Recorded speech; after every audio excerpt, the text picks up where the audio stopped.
What's up YouTube? George here, and I'm back with another video. Today I'm actually going to be describing my experience, my first experience with virtual reality.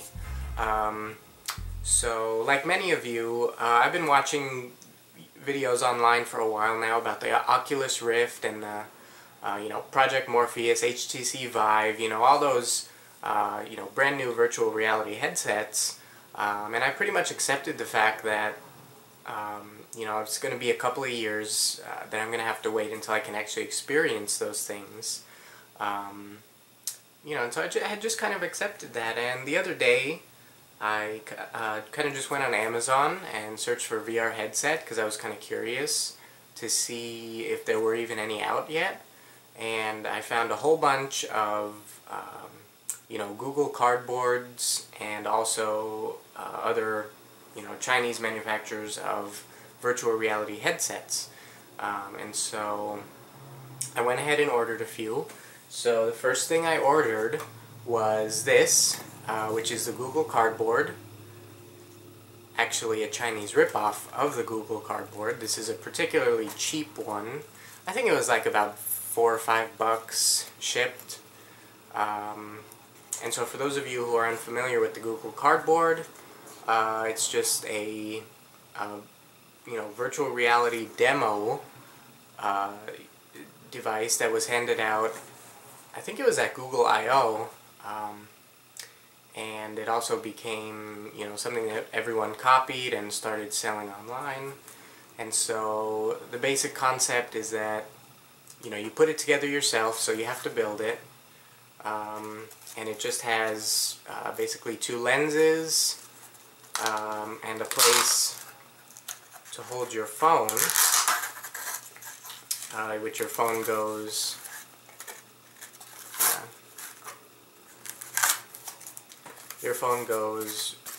right here, and then it closes up and you look through the lenses. Now the problem with this one is that it was super cheap. The cardboard started to peel up. You see here where the Velcro actually peeled like the layer of the cardboard off. So this is a really cheap model. These straps don't even really stick that well. It's very uncomfortable on the bridge of your nose because it's just cardboard. Also, this is not really meant for people that wear glasses, which I do. So it's pretty uncomfortable, pressing tightly against my face. And it's just not a very comfortable or good user experience overall. Also, it gets right here, I don't know if you can see, the oil from your forehead, because it's pressing against this part here.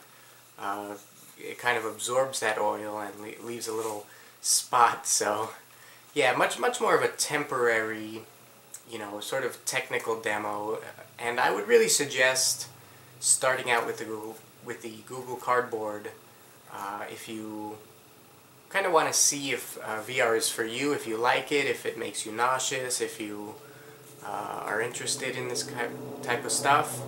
Then start out with the Google Cardboard. In case you were wondering what this is, it's an NFC tag. So you can just put your phone in here and automatically it'll open up the Google Cardboard app, and you have access to it right from there. Which is kind of silly because you can't navigate the Google Cardboard app directly from the headset. You have to select one of the demo modes or one of the apps first. So it's not like you just insert your phone into here and then you're ready to go. It does have a cutout for the camera, although none of the apps I've seen have used that feature, so I don't know exactly what that's for. You'll also notice on the side here a magnet. So the magnet is the interface. It's the button that they use for most of the apps and most of the functions that you can do within the apps. It's simply a magnet on the inside right here, and then it's, you know, held together by this magnet on the outside, and you just quickly slide it down, and that creates a change in the magnetic field that affects your phone's magnetometer or gyroscope or something like that. I don't know exactly how it works. You can see this piece flapping around here. So, and also there's a QR code you can see here. On many headsets they'll have a QR code that you can scan into the Google Cardboard app, so it can actually recognize exactly which VR headset you're using, and so it can actually adjust the image based on the type of lenses, the distance between the phone and the lenses, all kind of different parameters that it adjusts to give you the best image possible for your headset. So you just scan that and boom. This one here I think actually just took me to a Chinese website, which happens often with these kind of knockoff products. But yeah, it was a really cool experience. Having never seen VR in real life before, it worked pretty well, and this was a good first step. So let's get this out of the way and move on to the next item. And this is the next VR headset that I purchased from Amazon. So this VR headset was about 20 bucks. Pretty cheap for VR headsets. And this one is actually a really well made headset. You can see here it's made out of plastic, and it's actually got a really nice strap here. With this nice pad that goes on the back of your head. The side straps are stretchy, so it has a nice fit, fully adjustable, with Velcro up here and on the sides. Here's the box, in case you're wondering. This is the, let me just pull it up for you. This is the Gudo VR headset on Amazon. $19.99 right there, with free 2-day shipping if you have Amazon Prime. I'll put a link in the description to this as well. And I found that this model of headset actually goes by a couple of different names. Also, if you search RIEM 2, that's also what this goes under as the model name, so that's what I'm calling it. But yeah, this is a big step up from something like the Google Cardboard, because this is going to be meant to be used for much longer periods of time. It's much more comfortable and, much better made, right? It's going to last well, I hope it lasts a long time. I only got it just yesterday, so we'll have to see how it holds up after a while of using it. But yeah, Chinese box, not many details that I can read, so we'll get that out of the way. So let me show you around this headset a little bit. Right here around the faceplate, it has this nice thick foam. Okay, not memory foam, just kind of packing foam, or foam that you would find in like a gun case, that type of stuff. So it has a nice strip for your forehead and also underneath your eyes. And the cool thing about this headset is that they left these sides blank, and that's actually so your glasses can just fit right in there. And it's a very comfortable experience to wear with glasses if you have to. But I actually found that I don't need to wear glasses with this. The lenses do a lot of the correction for me, and it's a crystal clear image without my glasses. And actually it started to make me sick when I tried it with glasses. So guys, try this without glasses first, And if it's blurry or you can't really see anything, then, go ahead and use your glasses for it. Nice cutout for your nose here. And let's move around to the top. So you'll notice these two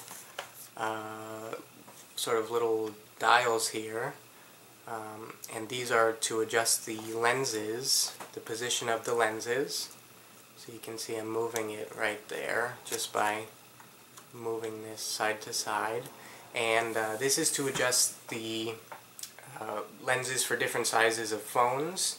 So in the manual it'll tell you, 4-inch to 4.7-inch phones, use the green setting, and then, so on for bigger phones. I'm actually using the LG G4 right here with the brown leather back. Awesome phone, by the way. And so this is a 5.5-inch phone, so I'm pretty much using the highest setting because it's pretty big. It also does have a magnet button on the side here. This one is actually like a washer, and it has a hole in the middle, so it's much easier to, get your finger in there and pull it down. This is the front of the... Oh, I should also mention that right underneath your eyes there are two holes here for ventilation, and you can see right down there, and it's pretty awesome that they included these because it does get very hot. If you wear it for long periods of time, hot and sweaty, because of the foam, and it's sort of sealed on your face here. So those ventilation holes really help a lot, reduce that amount of heat in there, and I would recommend, using this in a dark place, because it will kind of distract you if you're in a brightly lit room and there's light shining in from these two holes here, but you don't really notice it that much. So that's that. Moving around to the front. To open it, you just have a little tab here that you go like that. It's on a hinge, and there you go. There's the inside. There's the lenses. We have the divider in the middle, and then on this side we have a suction pad to stick your phone to, as well as some ventilation holes here on either side to help with heat dispersion. You'll notice there's actually no camera hole in this one, which is fine because I haven't found an app that uses the camera yet. So that's okay. And also, on the sides here are, on both sides, are a little cutout for foam, with foam in it. And what that's actually for is it allows cables to pass through without letting any light in, right? So you have a headphone cable, charging cable, whatever. You can just come out the side there, and you'll be able to use headphones or charge your device while you're using the virtual reality. So that's really cool. One problem you may have noticed is that the LG G4 has a leather back. Leather doesn't stick to suction cups very well. So what I did was, I can get it to work just by, kind of positioning it carefully, and there's actually a really hard to see line right here that you have to line up when your phone goes split screen and there's that little line in the middle. You have to line that up right there to get the perfect view, and that's kind of hard to do because the phone kind of falls down when I'm moving my head around a lot. It's going to shift a little bit. So what I did was I ordered just a very basic case for my LG G4 that hopefully it'll be smooth enough for the to stick on the suction cups. So that's just my problem here. And also the curve of the G4 doesn't affect its virtual reality performance as far as I'm concerned, because it's been working perfectly for me so far. And so since the LG G4 doesn't work, I'll kind of demonstrate how the suction cups work with my iPod Touch 5G right here.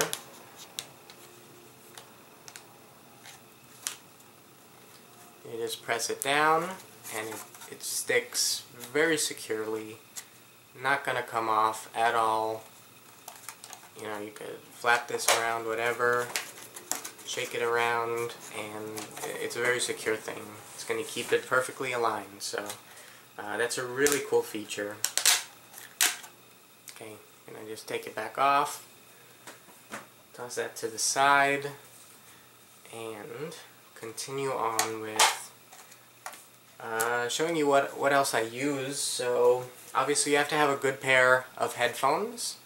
Well, you don't have to, but it greatly enhances the experience, you know, with that immersion. So make sure you have good. I prefer these. These are the V-Moda. I forget what model. Oh, the Crossfade LP. I love these headphones. Especially try to get ones with like an inline, you know, volume control. Obviously, so you can have control over your volume while your phone is in the VR headset. Also, you know, headphones that are noise isolating and block out the sound really good are going to help with that immersive experience a lot. So these are awesome. And last but not least, a Bluetooth Gamepad is not required for VR, but it really, you know, gives you a much smoother experience. Some apps do support it, not all apps do, but the biggest use I found for this is the Moga Pro controller, Bluetooth Gamepad for Android. There you go, it has a little clip. Obviously we don't use that, so for VR you're going to be using mode B, which is the hardware input device mode, and that's going to actually allow you to navigate your Android home screen as well, so you can launch different apps while the phone is in your headset. Although your Android home screen is not going to be in VR 3D, so what I actually have to do is close one eye, you know, depending on which half of the screen I want to look at. But it's still faster than taking the phone, you know, in and out of the headset every time I want to change my application. So this is really cool. A lot of games do support it. I've actually also figured out a way to stream my PC games from Steam directly to my phone and play them with this gamepad using an app called Moonlight. I'll put a link in the description to that as well. So, yeah, pretty awesome. Definitely recommend getting one of these. Also, one more thing. A microfiber cleaning cloth. I always carry one of these with me anyway, but super important for VR because you're going to want to make sure that your phone screen is always, you know, as clean as it can be. And also I give the lenses a little wipe before each use as well, because, you know, any specks of dust are going to be magnified by those lenses and really kind of break that illusion, because then you're going to know it's a, you know, you're going to be looking at that speck all the time. I don't know, just something about my OCD that annoys me. So I'll show you a couple of the apps available, you know, on my LG G4 here. I just kind of made a little folder with VR apps in it. Well, that's not it. Right over here, actually, is my folder with all the VR apps. And so I got cardboard up top there. We got a couple of games. And VR cinemas are pretty cool, like a virtual movie theater. You can watch YouTube videos and also movies downloaded on your phone. Some little experiences here. Okay. So yeah, those are all the apps I have. You can kind of look at them and look them up on the Google Play Store yourself if you want to experience any of those. Talking a little bit more about the applications available. For you know, things like this and the Google Cardboard. A lot of them are just you know, pretty short experiences, you know, just demos to show people, just to show them, you know, how awesome VR is. You know, there's not really a lot of fully featured games or anything. There's nothing that I would really be playing for, you know, hours at a time, except for maybe the VR cinema, which, you know, you could sit down and watch a movie in there. And so again, a lot of the apps are pretty short tech demos and experiences that are really cool, you know, to watch a couple of times. But one of the biggest things about, you know, getting into VR would have to be showing other people, right? Sharing that experience is one of the most rewarding things, you know, for someone that has VR. I'm sure you've seen videos online of, you know, people getting the Oculus Rift, you know, DK1, and showing it to their grandma or grandpa or parents, you know, who have no idea what VR is, and just putting it on their head and letting them experience it. It's pretty amazing, you know, to watch people's reactions for the first time, and also experience it for the first time is pretty awesome. You know, that's one of the cool things about being an early adopter of a technology, is that you know, you get to kind of show it to everyone else, right? Because chances are if you're watching this video, you're the only one out of you and your friends that's into VR, or has a VR headset or something like that. So, or thinking of getting one. So go ahead and show it to everyone. Share the experience. One thing I also forgot to mention was that the LG G4 is a pretty awesome phone for VR, because it does have that 2560 by 1440 or 2K resolution display, which actually really helps. The images are nice and crisp and clear, and also this is a very, very bright phone, so turn the brightness all the way up and you'll have an awesome experience. And there is, in terms of screen door effect, it happens sometimes, mostly during still, you know, loading screen or something, when your eyes have time to focus on it. You can kind of see kind of a screen door effect, but it's not really going to affect your experience at all. And so yeah, that's pretty much my experience with VR so far. I'll give any updates, you know, if I figure out anything else, or get a new headset or something. Let me know if this is something you guys are interested in. If you have any questions about this product here, or the Google Cardboard, or VR for mobile phones in general, shoot me a question in the comments below. I'll do my best to try and answer it. And as I said, I'll put the link to this particular headset in the description, as well as some of the apps I mentioned, like Moonlight. I'm not going to link to the Google Cardboard, because just search for Google Cardboard, and about 1 million of these will pop up from 1 million different websites. So, you know, just kind of look at that on your own if you're interested in this. Good place to start off again. If you're not sure whether or not you like VR yet, go ahead and get one of these. It's a fun building experience. And yeah, so there you go. Thank you guys for watching, and I'll see you in the next video.